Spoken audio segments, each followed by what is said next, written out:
अगर किसी magnetic field में कंडक्टिंग रॉड को चलाकर छोड़ दिया जाए तो आपको पता लगाना है कि मैग्नेटिक फील्ड के प्रेजेंस में रॉड के क्रॉस कितना पोटेंशियल इंड्यूस होगा, रॉड में कितनी करंट आएगी और किसी भी टाइम पर रॉड की velocity as a function of time क्या होगी। ये क्वेश्चन है जो कि इलेक्ट्रोमैग्नेटिक इंडक्शन का बेहद इंपॉर्टेंट कॉन्सेप्चुअल क्वेश्चन है। जेईई मेंस और एडवांस दोनों के लिहाज से ये क्वेश्चन काफी इंपॉर्टेंट है। देखो जरा ध्यान से, इस क्वेश्चन को अगर सॉल्व करना है तो हमें सोचना चाहिए जब ये कंडक्टिंग रॉड मूव करेगी तो क्या होगा। कंडक्टिंग रॉड जब मूव करेगी रेल पर तो देखो, आप देखो इससे जो एरिया अटैच हो रहा है वो एरिया चेंज हो रहा है, एरिया बढ़ रहा है और मैग्नेटिक फ्लक्स भी क्या होगा, बनेगा, क्योंकि यहाँ मैग्नेटिक फील्ड है तो मैग्नेटिक फ्लक्स बढ़ रहा होगा। मैग्नेटिक फ्लक्स के चेंज होने पर क्या होगा, रॉड में एक ईएमएफ आएगा ही आएगा। By the Faraday's law of electromagnetic induction, whenever there is the change in the magnetic flux associated with a conducting loop, then we can see the production of the induced EMF and the induced current. तो जैसे ही ये rod move करेगी, rod में एक potential generate होगा। Rod का जो अपर वाला इंड है वो पॉजिटिवली चार्ज हो जाएगा और जो लोअर वाला इंड है वो नेगेटिवली चार्ज हो जाएगा फॉर ए वाइल। तो यानी कि जो अपर वाला पार्ट है वो हम दिखा सकते हैं प्लस से और नीचे वाले पार्ट को दिखा सकते हैं माइनस से। एक बैटरी की तरह ये काम करेगी रॉड हमारी। सो इस क्वेश्चन को प्रोसीड करने का तरीका बस एक ही है कि हम सबसे पहले लिखें कि मोशन की वजह से, रॉड के मोशन की वजह से क्या जनरेट होगा, एक ईएमएफ, और ईएमएफ के जनरेट होने पर रॉड में क्या आ जाएगी, करंट। और जब इस कंडक्टिंग वायर में करंट पास करेगी in presence of magnetic field तो रॉड पर एक मैग्नेटिक फोर्स लग जाएगा। मैग्नेटिक फोर्स लगेगा अपोजिट डायरेक्शन में। ये चाहेगा कि रॉड आगे न बढ़े according to the Lenz law, है कि नहीं। मैग्नेटिक फोर्स के लगने से क्या होगा, रॉड हमारी रिटार्ड होगी, इसकी जो वेलोसिटी होगी वो डाउन होती चली जाएगी, इसमें एक नेगेटिव एक्सेलरेशन आ जाएगा, इसमें एक नेगेटिव एक्सेलरेशन आ जाएगा, यानी रॉड की वेलोसिटी अलग अलग टाइम पर अलग अलग होगी। तो हमें हर एक मुद्दे को अच्छे से सॉल्व करना है। पहले हम फाइंड करने चल रहे हैं velocity of the rod as a function of time.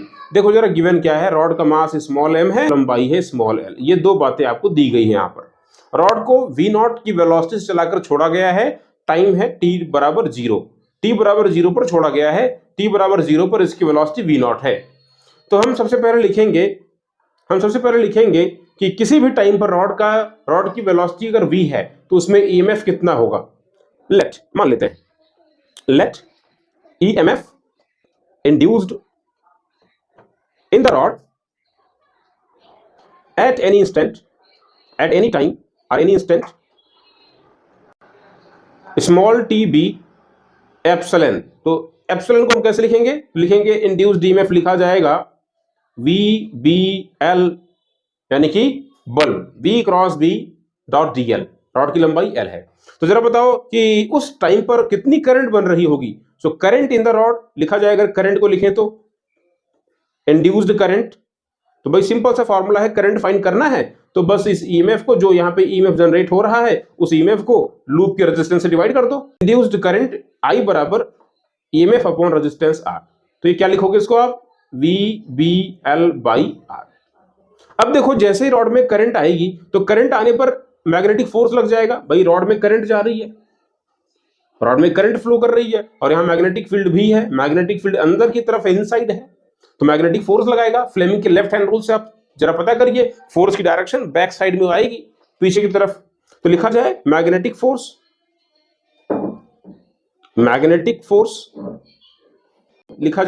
Force को FM इक्वल्स, तो फॉर्मूला होता है IL क्रॉस B।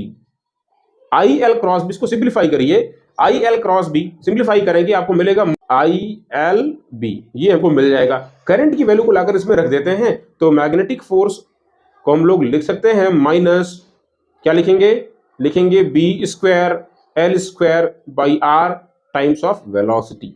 देखो ध्यान से, ये वेक्टर के फॉर्म में प्रॉपर तरीके से मैंने लिख दिया है। जो फोर्स हमें देखने को मिल रहा है मैग्नेटिक फोर्स, वो इस तरीके से मिल रहा है, minus B square L square upon R times of velocity. Obvious सी बात है कि भाई फोर्स की जो डायरेक्शन है वो वेलोसिटी क्या है, अपोजिट डायरेक्शन में। फोर्स अगर इस तरफ है, वेलोसिटी इस तरफ है, दोनों की देखो डायरेक्शन क्या है, वो अपोजिट डायरेक्शन में। तो अब चूंकि यही एक सिंगल फोर्स है जो इस रॉड पर हॉरिजॉन्टल डायरेक्शन में लगा हुआ है, तो अगर मैं चाहूं तो इसको न्यूटन के लॉज ऑफ मोशन से लिख सकता हूं F equals ma. Since this is the only single force acting on the rod in the horizontal direction, so we can write F equals ma. यहां लिख देते हैं by Newton's law of motion, by Newton's second law of motion, क्या लिखा जाएगा? F equals ma, that is the mass into dv by dt, mass into acceleration, equals minus b square l square upon capital R times of velocity. यहां मैं vector को हटा दे रहा हूं क्योंकि हमने साइन लगा ही दिया है, कोई दिक्कत नहीं, हमको बस इसकी वैल्यू से मतलब अभी। या हम लोग अगर बोले तो लिख सकते हैं dv by v equals minus b square l square by m times of r times of dt, ऐसा लिखा जा सकता है। ऑन इंटीग्रेटिंग बोथ साइड, दोनों तरफ इसको अगर हम इंटीग्रेट कर दें अंडर द एप्रोप्रिएट लिमिट्स, देखो टाइम t बराबर 0 पर, t बराबर 0 पर रॉड की वेलोसिटी क्या थी? तो वेलोसिटी थी v नॉट इनिशियल, जिससे हमने इसको रिलीज कराया था रॉड को। और किसी टाइम t पर चलो मान लेते हैं रॉड की वेलोसिटी v है, सही। तो लिखिए जरा इस चीज को, क्या मिलेगा आपको? आप बोलोगे ये मिलेगा ln v by v not equals, इधर में क्या मिल जाएगा? Minus b square l square by mr times of t, integral dt t बन जाएगा। या अगर मैं इस चीज को लिखूं, लॉग फॉर्म को मैं इंडेक्स फॉर्म में कन्वर्ट करूं, तो मैं क्या लिखूंगा? v by v naught equals e to the power minus b square l square by mr times of t। बच्चों यहां जरा ध्यान से देखिए इस चीज को, वेलोसिटी की वैल्यू हमें क्या मिल जाएगी? तो वेलोसिटी की वैल्यू हमको मिल जाएगी v naught times of e to the power minus t upon tau. ये टाउ क्या चीज है? तो भाई यहाँ पे जो लिखा गया है टाउ, टाउ का मतलब क्या हो जाएगा? ये हो जाएगा mr upon b square l square, जो कि प्योर कांस्टेंट है, आप देख सकते हैं। तो इस तरीके से रॉड की किसी भी टाइम पर ये वेलोसिटी होगी। आप देख सकते हैं कि रॉड की जो वेलोसिटी वो एक्सपोनेंशियली डिक्रीज कर रही है, e to the power minus t upon tau. जैसे जैसे टाइम बीतेगा तो रॉड की वेलोसिटी गिरती चली जाएगी। तो अगर मैं ग्राफ को प्लॉट करूं, यहां पर अगर मैं ग्राफ को प्लॉट करूं वेलोसिटी वर्सेस टाइम, अगर मैं ग्राफ को प्लॉट करूं तो मुझे कुछ इस तरीके से ग्राफ मिलेगा। रॉड की जो मैक्सिमम वेलोसिटी है, रॉड की जो मैक्स वेलोसिटी है वो v नॉट है, और किसी टाइम पर रॉड की जो वेलोसिटी होगी वो कितनी होगी?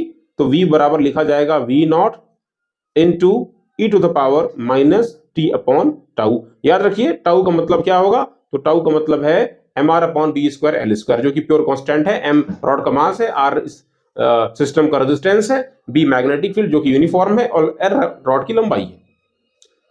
इनफाइनाइट टाइम के बाद रॉड की वेलोसिटी डी जीरो हो जाएगी, धीरे धीरे घटते घटते जीरो हो जाएगी।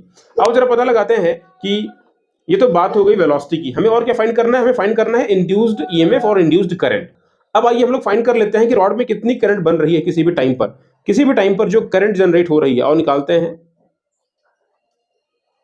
Induced current. तो भाई लिखा जाएगा करंट इक्वल्स, हमने पहले भी लिखा था v b l by r, बस यहां पे लाकर के वेलोसिटी को रख दो। रॉड की वेलोसिटी हमको मिल चुकी है, जो कि हमें क्या मिली है? v बराबर v नॉट लिखा जाएगा b l v naught times of e to the power minus t upon tau by capital R। ये हो गया करंट की वैल्यू। किसी भी टाइम पर देखो जो करंट है वो भी देखो एक्सपोनेंशियल फंक्शन है टाइम का, इसका मतलब जो करंट होगा वो भी घटता चला जाएगा, करंट जो होगा वो भी लगातार डिक्रीज करता चला जाएगा। रॉड में जो भी करंट आ रही होगी वो डिक्रीज करती चली जाएगी। अगर मैं इसको प्लॉट करूं तो हमारा ग्राफ कैसा बनेगा? करंट वर्सेस जो टाइम का ग्राफ बनेगा ये भी बनने वाला है एक्सपोनेंशियल। ऐसे सबसे ज्यादा जो करंट हमको देखने को मिलेगी उस करंट की वैल्यू कितनी होगी? तो करंट t बराबर 0 पर मिलेगी, जो कि हो जाएगी b L V not by r. ये करंट की मैक्स वैल्यू होगी आई नॉट, जो कि लिखा जाएगा b L V not by are. आगे जरा देखिए, हम चाहें तो इस इक्वेशन को ऐसे भी कर सकते हैं, आई बराबर I not times of e to the power minus t upon tau.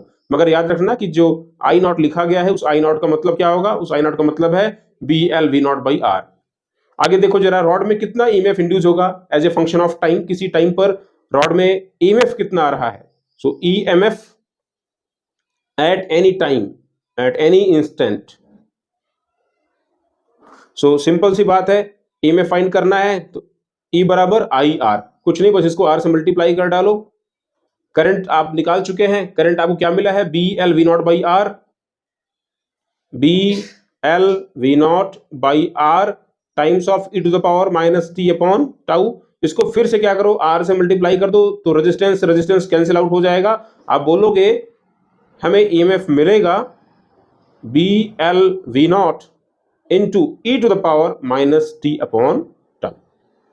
ये किसी भी टाइम पर ईएमएफ की वैल्यू है। आप देख सकते हो कि ईएमएफ भी क्या है, ईएमएफ भी टाइम का एक्सपोनेंशियल फंक्शन है, ये लगातार डिक्रीज कर रहा है। ये मैक्सिमम वोल्टेज की वैल्यू है। अगर मैं ग्राफ को प्लॉट करूं, यहां पर वोल्टेज वर्सेस टाइम के बीच में ग्राफ को प्लॉट किया जाए तो ग्राफ कैसा बनेगा, ईएमएफ और टाइम का ग्राफ बनेगा एक्सपोनेंशियल डिक्रीजिंग ऑर्डर में, इस तरीके से बनेगा। इनफाइनाइट टाइम के बाद रॉड में जो पोटेंशियल है वो जीरो हो जाएगा। जब रॉड रुक जाएगी तो पोटेंशियल भी गायब हो जाएगा। मैक्सिमम जो पोटेंशियल दिखाई पड़ रहा है रॉड में वो है कितना, तो वो पोटेंशियल ये रहा बी एल वी नॉट, यही है मैक्सिमम पोटेंशियल। और किसी भी टाइम पर पोटेंशियल आप इस फॉर्मूले से निकाल सकते हो। क्लियर हो सभी को? तो ये था पूरा फॉर्मूला। देख लीजिए, किसी भी टाइम पर अगर कोई कंडक्टिंग वायर या कंडक्टिंग रॉड रेल पर मूव कर रही हो इन प्रेजेंस ऑफ मैग्नेटिक फील्ड, तो उसमें ये करंट आएगी, ये वोल्टेज आएगा और ये फोर्स लग रहा होगा। फोर्स भी आप निकाल सकते हैं F equals b i l रख कर।